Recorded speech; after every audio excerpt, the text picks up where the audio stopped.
10 तक गिनूंगा। राम लिखते ही, पढ़ते ही, सुनते ही, देखते ही या दिखते ही मन में जो पहला विचार आता है उसे बांध कर रखिए, पूछूंगा। 1 2 3 4 5 6 7 8 9 9 9। हाथ काट कर रख दूंगा ये नाम समझ आ जाए तो। कितनी दिक्कत होगी पता है राम समझ आ जाए तो। भाई राम राम तो कह लोगे पर राम सा दुख भी सहना होगा। पहली चुनौती ये होगी कि मर्यादा में रहना होगा। और मर्यादा में रहना मतलब कुछ खास नहीं कर जाना है, बस त्याग को गले लगाना है और अहंकार जलाना है। अब अपने राम लला के खातिर इतना ना कर पाओगे और शबरी का जूठा खाओगे तो पुरुषोत्तम कहलाओगे। काम क्रोध के भीतर रहकर तुमको शीतल बनना होगा। बुद्ध भी जिसकी इच्छाओं में बैठे वैसा पीपल बनना होगा ये सब कुछ, और वो भी शून्य में रहकर प्यारे। तभी तुमको पता चलेगा कि कितने अद्भुत राम हमारे। सोच रहे हो कौन हूं मैं? चलो बता ही देता हूं। तुमने ही तो नाम दिया था मैं पागल कहलाता हूं। नया नया हूं यहाँ पे तो ना पहले किसी को देखा है। वैसे तो हूं त्रेता से, मुझे कृष्ण किसी ने कलयुग भेजा है। भाई बात वहां तक फैल गई है कि यहाँ कुछ तो मंगल होने को है कि भरत से भारत हुए राज में सुना है राम जी आने को है।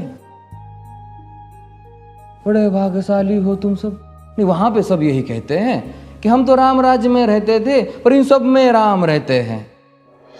यानी तुम सब में राम का अंश छुपा है। नहीं मतलब वो तुम में आते हैं रहने। सच है या फिर गलत खबर? अगर सच्ची है तो क्या कहने। तो सबको राम पता ही होगा, घर के बड़ों ने बताया होगा। तो बताओ फिर कि क्या है राम। बताओ फिर कि क्या है राम। बताओ। अरे पता है तुमको क्या है राम? या बस हाथ धनुष तरकश में बांध, या वन में जिन्होंने किया गुजारा, या फिर कैसे रावण मारा लक्ष्मण जिनको कहते भैया, जिनकी पत्नी सीता मैया। फिर ये तो हो गई वही कहानी, एक था राजा एक थी रानी। क्या सच में तुमको राम पता है या वो भी आकर हम बताए? बड़े दिनों से हूं यहां पर, सब कुछ देख रहा हूं कब से। प्रभु से मिलने आया था मैं, उन्हें छोड़कर मिला हूं सबसे। एक बात कहूं अगर बुरा ना मानो, नहीं तुम तुरंत ही क्रोधित हो जाते हो। पूरी बात तो सुनते भी नहीं, सीधे घर पर आ जाते हो। ये तुम लोगों के नाम जपो में पहले सा आराम नहीं। ये तुम लोगों के नाम जपो में पहले सा आराम नहीं। इस जबरदस्ती के जय श्री राम में सब कुछ है, बस राम नहीं। ये राजनीति का दाया बाया जितना मर्जी खेलो तुम।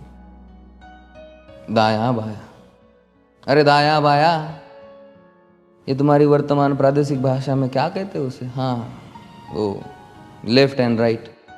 ये राजनीति का दाया बाया जितना मर्जी खेलो तुम चेतावनी को, लेकिन मेरी अपने जहन में डालो तुम। निजी स्वार्थ के खातिर अगर कोई राम नाम को गाता हो तो खबरदार अगर जुर्रत की और मेरे राम को बांटा तो।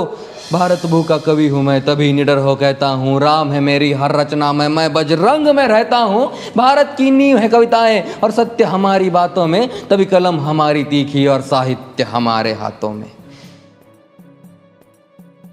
तो सोच समझ कर राम कहो तुम। ये बस आतिश का नारा नहीं, जब तक राम हृदय में नहीं तुमने राम पुकारा नहीं। राम कृष्ण की प्रतिभा पर पहले भी खड़े सवाल हुए। ये लंका और ये कुरुक्षेत्र यूं ही नहीं थे लाल हुए। अरे प्रसन्न हंसना भी है और पल पल रोना भी है राम। सब कुछ पाना भी है और सब पाकर खोना भी है राम। ब्रह्मा जी के कुल से होकर जो जंगल में सोए हो, जो अपनी जीत का हर्ष छोड़ रावण की मौत पे रोए हो। शिव जी जिनकी सेवा खातिर मारुत रूप में आ जाए, शेष नाग खुद लक्ष्मण बनकर जिनके रक्षक हो जाए। और तुम लोभ क्रोध अहंकार छल कपट सीने से लगा कर सो जाओगे तो कैसे भक्त बनोगे उनके, कैसे राम समझ पाओगे? अघोर क्या है पता नहीं और शिव जी का वरदान चाहिए। ब्रह्मचर्य का इल्म नहीं, ने भक्त स्वरूप हनुमान चाहिए।